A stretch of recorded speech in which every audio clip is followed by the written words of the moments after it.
Assalamualaikum warahmatullahi wabarakatuh. Pada kesempatan kali ini, kita akan belajar pada tema 6, panas dan perpindahannya, subtema 2, perpindahan kalor di sekitar kita, dan kita sampai pada pembelajaran kedua. Sebelum kita mulai pembelajaran kita, jangan lupa untuk berdoa terlebih dahulu.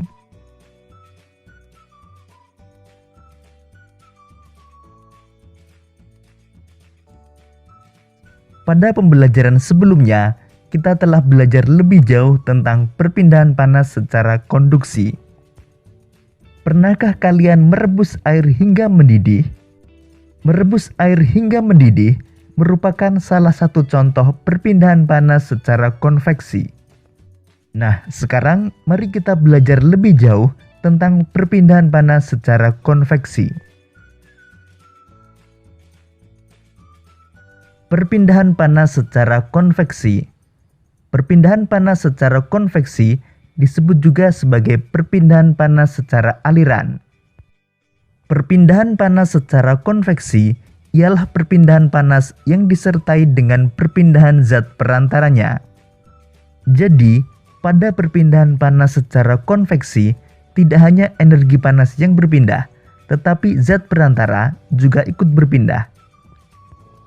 Perpindahan panas secara konveksi terjadi pada zat cair dan zat gas.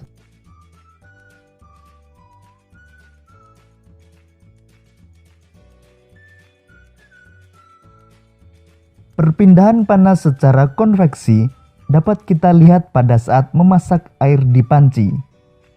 Air yang panas terlebih dahulu adalah air yang berada di bagian bawah panci. Air tersebut mendapatkan panas dari panci yang terkena api. Kemudian air yang panas akan naik dan yang dingin akan turun. Begitu seterusnya, peristiwa konveksi terjadi selama proses memasak air.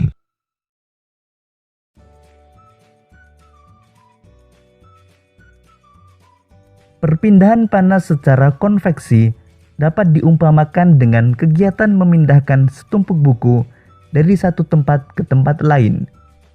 Ketika kamu memindahkan buku tersebut ke tempat lain, tentu kamu akan ikut bersama dengan buku-buku tersebut.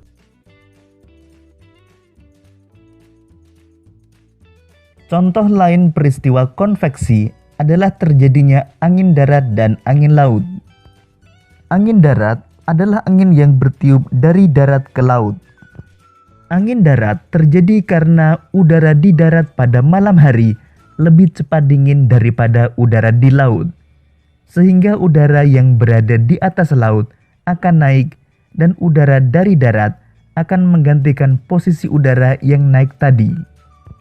Sedangkan angin laut adalah angin yang bertiup dari laut ke darat.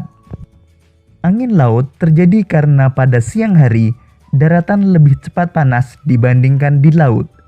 Sehingga udara di darat akan naik dan udara dari laut akan mengalir ke darat menggantikan tempat udara yang naik tadi. Keadaan tersebut digunakan para nelayan untuk pergi melaut pada malam hari dan kembali ke darat pada pagi atau siang hari. Contoh lain peristiwa konveksi adalah asap cerobong pabrik yang membumbung tinggi. Kemudian gerakan balon udara. Demikian tadi penjelasan tentang perpindahan panas secara konveksi. Dalam setiap seni tari melibatkan penari dan pemain musik. Para penari menyampaikan pesan melalui gerakan-gerakan yang ditunjukkan kepada penontonnya. Pada saat menari, para penari akan membentuk sebuah formasi menari tertentu. Apa itu formasi menari? Untuk mengetahuinya, mari kita lanjutkan pembelajaran kita.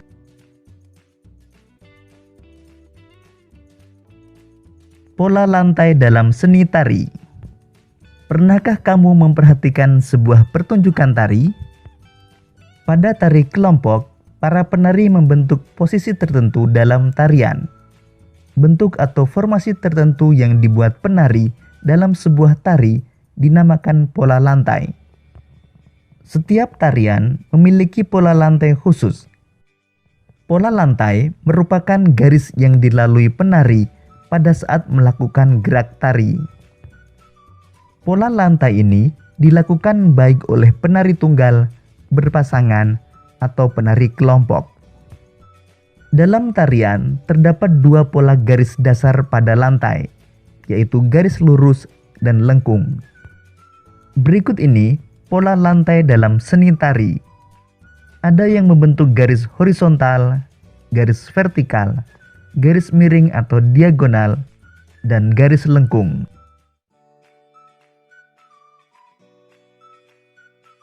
Pengembangan pola lantai lurus dapat berupa pola lantai zigzag, segitiga, segi empat, dan segi lima. Pola lantai lengkung dapat dikembangkan menjadi berbagai pola lantai antara lain berupa lingkaran, angka 8, garis lengkung ke depan, dan garis lengkung ke belakang. Berikut ini adalah dua jenis tari daerah yang memiliki pola lantai yang berbeda, yaitu tari jaran kepang dan tari bedoyo semang. Tari jaran kepang mempunyai pola lantai gabungan antara pola lantai lurus dan lengkung yang sederhana. Pola lantai yang digunakan pada tari ini antara lain pola melingkar, garis lurus ke depan, dan garis horizontal. Pola lantai pada tari jaran kepang tidak memiliki makna tertentu. Pola lantai dibuat untuk formasi penari. Tari bedoyo semang mempunyai pola lantai yang sudah tertentu dan mempunyai makna tertentu. Pola lantai yang digunakan pada tari ini pun memiliki nama tertentu, seperti gawang jejer wayang, gawang 3-3, gawang perang, dan gawang kalajengking. Berikut ini pola lantai yang digunakan pada beberapa tari daerah. Tari saman dari Aceh menggunakan pola lantai horizontal. Tari sekapur sirih dari Bengkulu menggunakan pola lantai lengkung ke depan. Tari pendet dari Bali menggunakan pola lantai lurus dan melengkung. Tari piring dari Sumatera Barat menggunakan pola lantai lurus segi empat.